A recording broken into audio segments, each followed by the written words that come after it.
The champagne flutes were still vibrating when my sister leaned into the microphone and smiled like she was doing me a favor.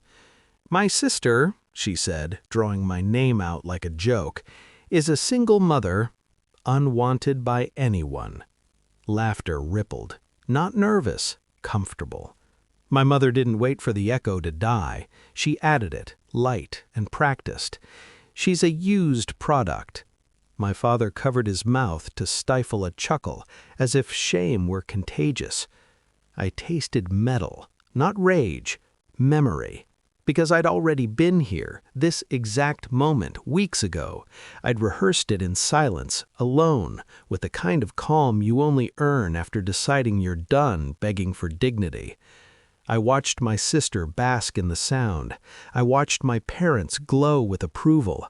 I watched the groom's jaw tighten, just a fraction. That was the tell. We weren't always like this. Once she used to braid my hair while I fed my son at 3 a.m., whispering about how everything would be okay.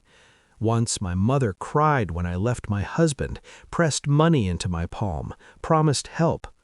Once my father taught me how to change a tire, said I was the toughest person he knew. Then the divorce happened, and my usefulness expired. They didn't hate me for failing my marriage. They hated me for surviving it, for not disappearing quietly, for still breathing in rooms where they wanted perfection to be louder than truth. My sister met him, her groom, through me. I introduced them at a charity gala I organized, unpaid, because my mother liked the optics. He shook my hand first, asked about my work, asked about my son, listened. That should have been my warning. The shift was subtle. Invitations stopped arriving. Calls went unanswered. Group chats went silent when I typed. Then I noticed the jokes, little ones, harmless, they said, about my baggage, about my choices. I smiled, took notes. The evidence didn't come as a scream. It arrived as a spreadsheet, a forwarded email my sister sent to the wrong address, a donor list, a line item renamed, my name removed. They had been using my nonprofit, my work, to launder credibility, redirecting funds, signing contracts without authority, smiling while calling me used. I didn't confront them. I audited. I pulled bank statements at night while my son slept with his hand curled around my thumb. I photographed signatures. I traced shell accounts. I logged dates. I preserved metadata. Control isn't coldness, it's precision. By the time the wedding invitations went out, I had already filed the reports, quietly, correctly. I let the agencies do what they do best. I let the law be boring and brutal. I RSVP'd, yes. I bought a dress that fit like intention, black silk, no jewelry. I practiced my breathing, in for 4, out for 6. I memorized exits.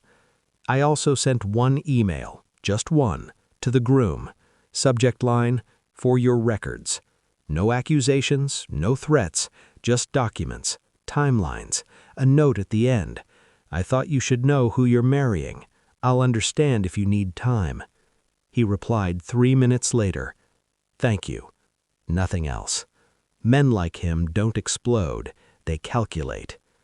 Back in the ballroom, my sister soaked in applause, mistaking cruelty for charisma. My mother beamed. My father adjusted his cufflinks. Then the groom stood up. He didn't rush the mic. He walked to it like a man stepping onto a ledge he'd already measured. "I wasn't planning to speak," he said. His voice carried, calm. "But after that, I need to." The room shifted. Glasses paused mid-air. He turned, not to my sister, but to me. "First," he said, "I want to apologize for laughing along, for not stopping this sooner." My sister's smile froze, a hair-lined crack. "She's not unwanted," he continued. "She's respected. She's the reason many of you are here tonight, whether you know it or not." Murmurs, confusion. "And second," he said, facing my sister now, "I can't marry someone who thinks cruelty is wit." My mother laughed sharp. "Oh, don't be dramatic." He lifted a folder, white, thick. "These are filings," he said. "Public, verified. Financial misconduct, fraud, using a non-profit for personal gain." My sister reached for his arm. He stepped away. "I withdrew my assets this morning," he added. "The prenup voids under misrepresentation. The venue has been notified. So have the donors." Silence fell hard, the kind that exposes every breath. My father's face drained, my mother's mouth opened and closed, soundless. "I'm sorry," the groom said, and this time it was to me again. "I should have seen it sooner." He set the mic down. Security moved. Phones appeared. Whispers turned into knives. My sister cried finally, real tears. My mother hissed my name like a curse. My father didn't look at me at all. I stood, not to gloat, to leave. At the door, my sister called after me, "You planned this." I turned, met her eyes. "I planned my freedom," I said. "You planned my humiliation. That's the difference." Outside, the night air felt earned. I sat in my car and let my hands shake, not from fear, from release. Justice isn't loud. It doesn't clap. It doesn't need witnesses. It arrives on time and leaves receipts.